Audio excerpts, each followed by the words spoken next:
Now we're going to talk about a third form of propagation, which is propagating from thick, fleshy rhizomes. So this is pretty similar to cultivating from other rhizomes, which, for those who don't know, a rhizome is a traveling underground stem. And so what we have here is we have some irises. Here we can see some of the leaves popping up. And so what I'm going to first do, if you want to come in closer, I'm going to dig up around here. So if you look up at the surface, you're going to see it's kind of covered in leaves. So I'm just going to kind of pull some of these leaves back. Now look at that.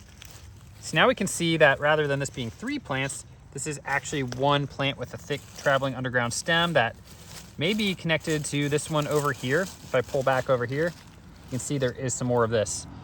And that's important with irises, is you typically want to have them on the surface. So how is this different than other rhizomes? Well, notice how thick and fleshy they are. These are actually storage organs. Excuse me, Nessie pups. These are storage organs, so it actually holds a lot of the energy of the plant. So what I can use is I can either try to dig it up with my hori and try to cut off a little section with the serrated edge there, or I can use my snips to cut off a section. So first I'll use this, so I'll probably come over here and I'll just clip it right there. So you want to make sure you have a leaf bud coming out. So you see this leaf bud here. I'm going to cut it right there where the leaf bud meets. And then I'm going to use my hori now that I have this detached. I'm going to kind of dig up that little bit of root.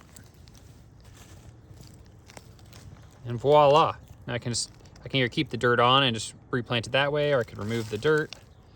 And look, we have this nice healthy plant right here.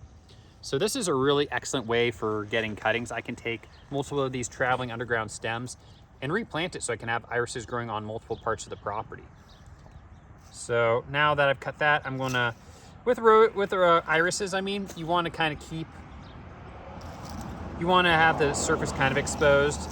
It's actually good, it'll encourage flowering, but I can layer back on some of that organic matter, just kind of keep it protected. So that is going to be my cutting, and now I'm going to plant it somewhere else.